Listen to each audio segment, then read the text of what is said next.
back then you played hockey day and night, and we started off, when I started, there was just the playground hockey, which was up to 12 years of age in the city, and there was only so many areas that, you had Old X and Sherburne, Notre Dame, West End, and, that in our area, and then, of course, it was the other side of town, and West Kildonan.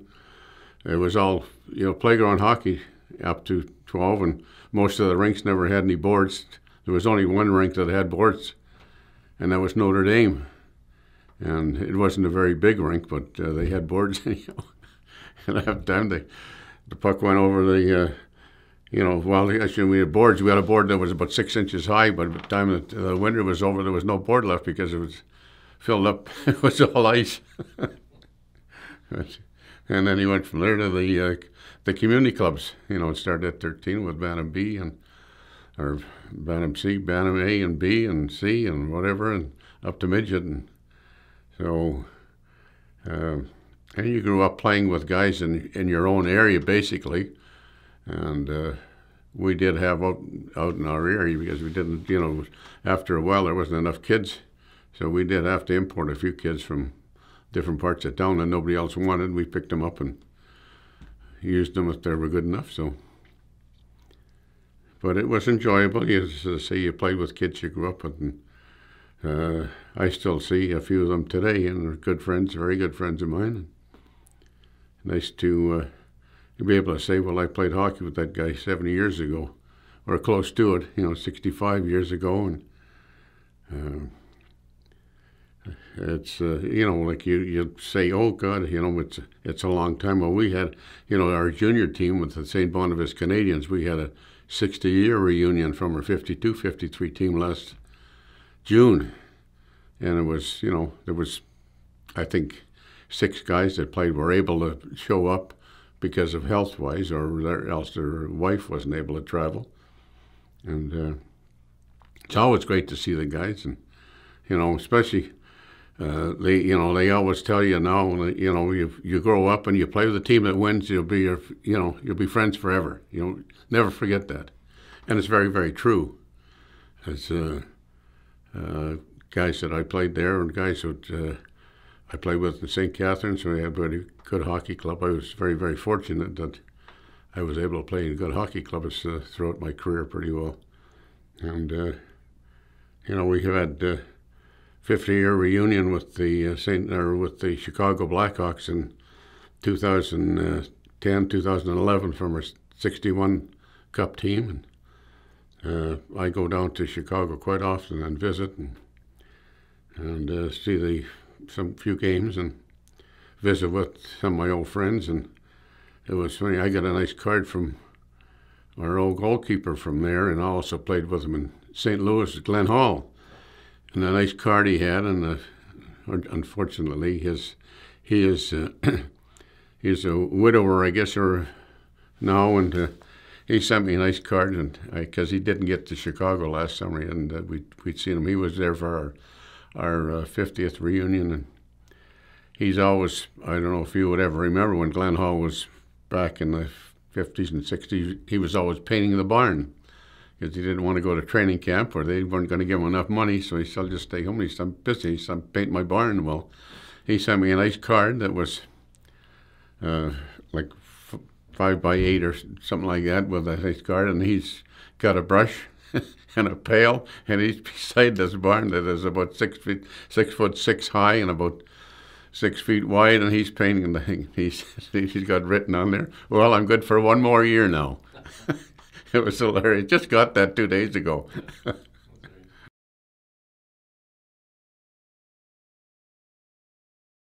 What is nice to talk about running into hockey players is when they have the Manitoba Sports Hall of Fame or the Hockey Hall of Fame. When you go there, and I go to all of them, I don't think I missed a Hockey Hall of Fame dinner in 30 years, I think, since they started. And you run into a lot of guys that come in you haven't seen for, 30, 40 years, 50 years, some of them. And it's so great to see them. And some of them come in quite often, like we're talking about Gary Alcorn. Well, Gary and I played against one another for so many years, but we also, first year I turned pro, we played together, and we were roommates in Rochester, New York. So it's always great to see Gary, and we just enjoy it. And, got to know friends of his from the Toronto Marlboros and a few of the guys with there, and you run into guys through the years and do some work with them, namely Billy Harris and Davy Keon. I remember when they started their hockey schools back in 1960, and they asked Billy, said, Ab, would you help us out in Winnipeg to get our thing started? I said, sure, because he was a friend of mine. And that's what you did. You were at the hockey fraternity, and you helped as much as you could, and you become very good friends, even though you do play against them and want to kick their butt and beat them. So, but these things happen in the hockey world, and I'm sure they still do, because I watched the Hall of Fame induction this year, and a couple of them got on and said, geez, this is, hockey, this is what it's about. I learned from here and there and everybody. And he said, this hockey is a big family. That statement was said many, many years ago, and they're still saying it. And the hockey players are still a big family. And the alumni now make it for the NHLers that much more so, and you go back and you see guys. I had seen a lot of guys from the Montreal Canadiens for years, and I go to Chicago all the time, and we were there I go for the alumni golf, and they started at 1990, I guess, when they really got the alumni going, type of thing, and started having some golf tournaments. And I'm in Chicago, and I'd always go there for at least a week, probably 2 weeks, sometimes 3 weeks, and golf with my old centerman, which was Stan Mikita. And the golf tournament that they have was the Stan Mikita alumni golf tournament. And so we had the meeting, and I always went down there time so I could help put the packages together and do everything. And I stayed with Stan, as my wife and I always visit with him. And we were at a meeting with the other alumni, and there was about 10, 12, 14 of us, and the guys that would come in, and some of the guys would help for the golf tournament. And we're sitting there, and Stan says, well, you guys want to know why the alumni? He said, because we get together, he said, and we're friends. He said, see that guy down at the other end? And they're pointing at me. He said, we played together in 1960. He said, we were good friends.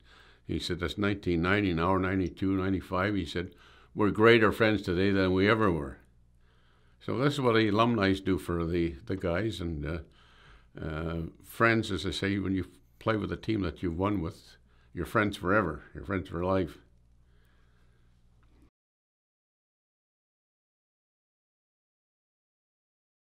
Going back to the old Olympic rink on Church Avenue and Church and Charles, I guess, in the old North End, it was artificial ice, and they had 4 games in a night. There was 2 midget games and 2 juvenile games. Ice was never resurfaced. They scraped the ice after the game, and the next team come out and they played, and then they scraped the ice again, and you played the next game. And the team that played the 4th game had pretty tough ice. And it was cold. You used to have to open up the back door to warm it up in there.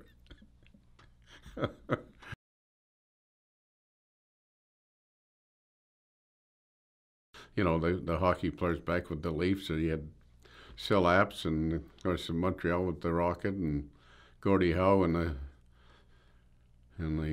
40s, and Teddy Lindsay and some of those guys, and pretty good hockey players. And you wind up playing with them 10 years later or 15 years later, and say, oh, gee, it's pretty neat.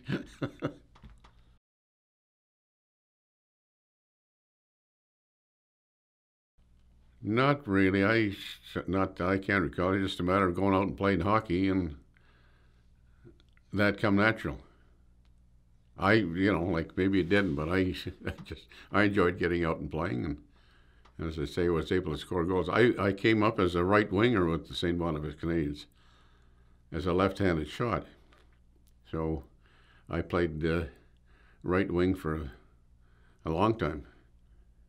And when I went down east, I played 2 years here with the St. Boniface Canadians, and then they wanted me to go down east to the Ontario Hockey League and play. And one of my coaches in minor hockey was Maxie Pillis, who was brother to Rudy Pillis, who coached in St. Catharines, one of the team owners, and also became the coach in Chicago with the Blackhawks, and he had so forth into Winnipeg. And Max provided me with the hockey sticks for many, many years. He lived right behind me, and so they said that the Montreal Canadiens could come on loan to St. Catharines and play down there, because they were allowed one transfer, east-west, west-east transfer every year. So we had about 4 guys with the St. Boniface Canadians that could qualify. How do you say what qualify? We're good enough to go down east or even.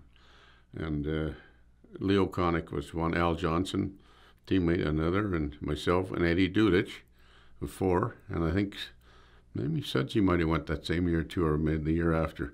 Anyhow, we all went down there. So I went to Chicago, to the Blackhawks. That was their sort of their farm team, I guess you'd call it.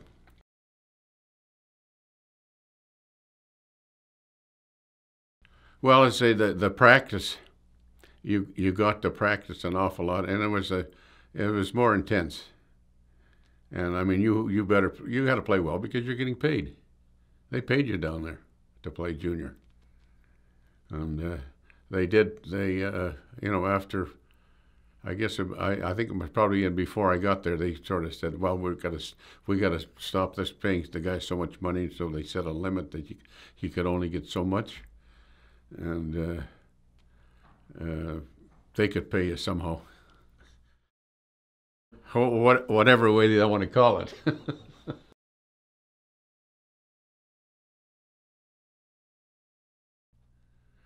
There was a pretty good hockey league, but it was a tough league. It was very physical there.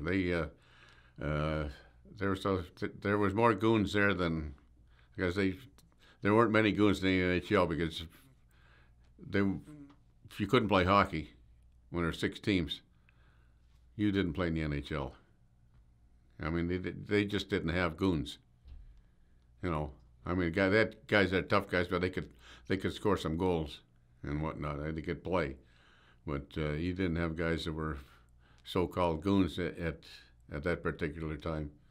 Guys, they were tough guys, and they just weren't there specifically to go out and fight like we have our so-called stage fights and all. The guys are out on the ice for 10 seconds, they start fighting. Well, the game can do without that, in my opinion. The fighting doesn't bother me, and go out and guys playing, and they've been going at one another for a period, 2 periods, and somebody finally gets a real bad shot, and they go at it. That's a different situation. But these guys going at it, just go out on the ice and one goon against the other or whatever. I mean, that's just, to me, is ridiculous. It's to me, that doesn't belong in the game.